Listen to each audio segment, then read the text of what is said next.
Assalamualaikum warahmatullahi wabarakatuh. Pada hari ini, kami akan menceritakan tentang mukjizat di dalam Al-Quran. Seperti yang kita sedia maklum, perkataan mukjizat seringkali dikaitkan dengan sesuatu kejadian yang menakjubkan, sekaligus sukar dijangkau oleh daya pemikiran manusia yang serba terbatas.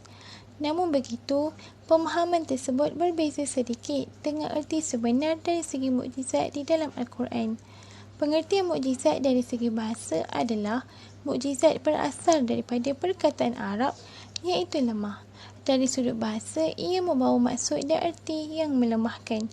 Manakala dari segi istilah, mukjizat ialah sesuatu yang luar biasa yang dapat melemahkan manusia dan di luar kemampuan serta tidak dapat dilakukan oleh mana-mana manusia. Pembahagian mukjizat terbahagi kepada 3. Yang pertama dari segi bahasa, yang kedua dari segi isi kandungan, yang terakhir dari segi ilmu. Mukjizat dari segi bahasa, Allah menurunkan Al-Quran sebagai mukjizat terbesar Nabi Muhammad SAW yang lengkap dengan sastra. Bahasa Al-Quran amat indah, padat dan tidak dapat ditangani oleh pakar bahasa daripada semua pelosok dunia. Ini kerana bahasa Al-Quran adalah jelas, tepat dan menyeluruh. Antara lain mukjizat Al-Quran daripada segi bahasa ialah melalui keindahan susunannya, gaya bahasanya, dari segi fasahah dan balaghah. Mukjizat dari segi isi kandungan.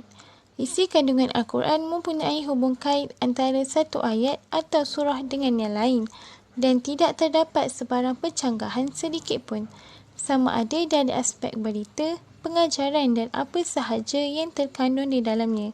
Sebagaimana firman Allah SWT dalam surah An-Nisa, patutkah mereka yakni bersikap demikian tidak mahu memikirkan isi Al-Quran? Kalaulah Al-Quran itu datangnya bukan dari sisi Allah, nescaya mereka akan dapati persisihan yang banyak di dalamnya. Sadaqallahul Azim.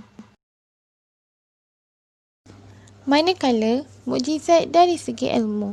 Yang pertama adalah ilmu ibadat, iaitu sembahyang, puasa, zakat dan haji. Yang kedua, ilmu tentang akidah, yang menyeru semua manusia supaya mentauhidkan Allah. Yang ketiga, pengetahuan tentang muamalat, contohnya gadaian, hutang piutang dan jual beli.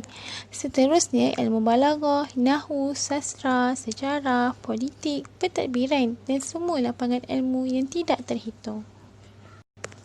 Al-Quran mempunyai banyak keistimewaan, antaranya ialah mukjizat agung kepada Rasulullah. Kandungan Al-Quran lengkap merangkumi semua aspek kehidupan seperti akhlak, ekonomi, sosial, sains dan politik. Yang terakhir, ajarannya sesuai dilaksanakan untuk semua bangsa, tempat dan masa. Mukjizat Al-Quran yang seterusnya adalah dari aspek kekekalan Al-Quran, yang mana mukjizat selain Al-Quran yang berlaku pada zaman tertentu hanya membolehkan masyarakat zaman tersebut melihat dan mendengarnya, sedangkan Al-Quran tidak terbatas dan ia berlaku sepanjang sejarah. Al-Quran adalah umum kepada seluruh manusia. Sebagai contoh, kalimat Ya Ayyuhan Nas yang terdapat dalam Al-Quran yang bermaksud wahai manusia. Ia bukan hanya manusia yang beriman, bertakwa, melainkan seluruh umat manusia tanpa terkecuali.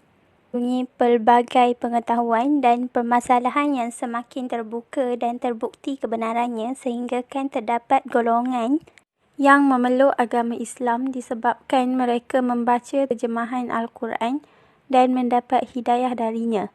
Al-Quran juga dapat memberi pengaruh dan kesan yang baik kepada semua yang membaca dan mendengarnya. Sejarah Islam, semasa Saidina Umar Al-Khattab dalam perjalanan untuk membunuh Rasulullah SAW, beliau bertembung dengan seseorang yang mengatakan bahawa beliau haruslah membunuh adik perempuannya dahulu, memandangkan adiknya telah memeluk Islam.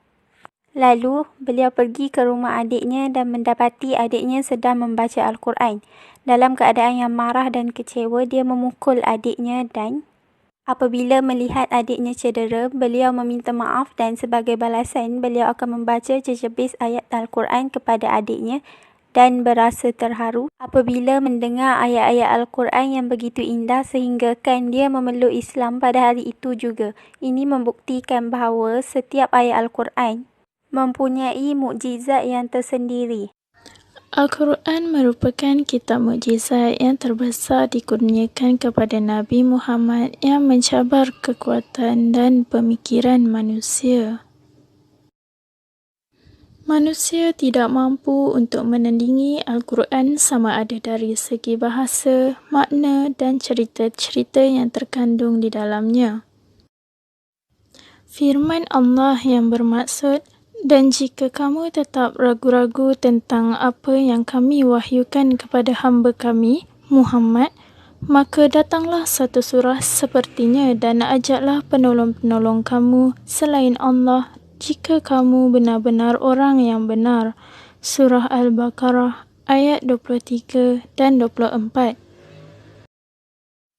Selain itu, Al-Quran juga merupakan kitab mukjizat yang mudah difahami dan jelas maksudnya. Al-Quran bukanlah kitab falsafah yang mengandungi teori-teori yang memeningkan. Ahli falsafah menyebutkan bahawa falsafah itu apabila diterangkan dan tidak difahami, itulah dinamakan falsafah. Manakala Al-Quran pula diturunkan kepada manusia untuk difahami dan sasarannya adalah untuk manusia sejagat. Firman Allah yang bermaksud, "Dan sesungguhnya kami mempermudahkan Al-Quran itu untuk diingati, maka adakah ada orang mahu mengambil pengajaran?" Surah Al-Qamar ayat 17. Berdasarkan mukjizat-mukjizat yang dinyatakan, jelaslah mukjizat Al-Quran adalah mukjizat yang abadi dan kekal sehingga hari kiamat. Al-Quran adalah kitab yang menjadi rujukan umat manusia agar hidup diberkati Allah. Isi kandungan di dalam Al-Quran jelas menunjukkan kebenarannya, dan sebagai umat Islam, kita wajib mempercayai Al-Quran.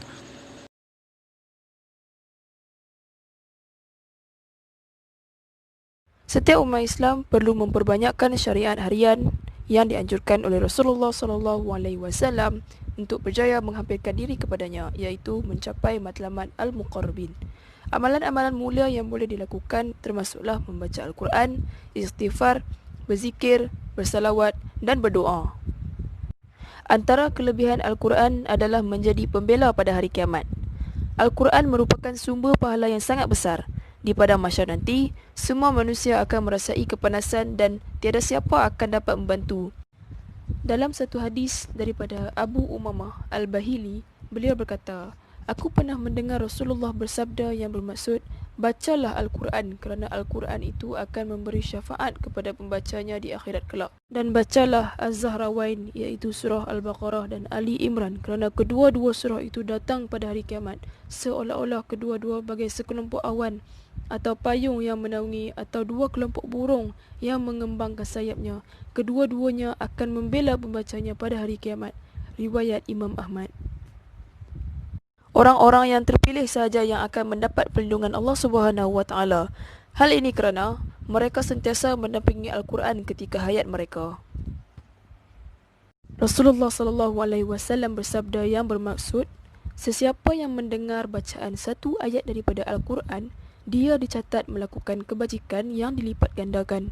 Sesiapa membacanya, maka dia akan mendapat cahaya pada hari kiamat." Musnad Imam Ahmad. Seterusnya, antara fadilat membaca Al-Quran ialah pada sesiapa yang membaca Al-Quran sebelum tidur malamnya akan mendapat kawalan dari malaikat. Surah Al-Mulk adalah surah yang disyorkan untuk dibaca sebelum waktu tidur.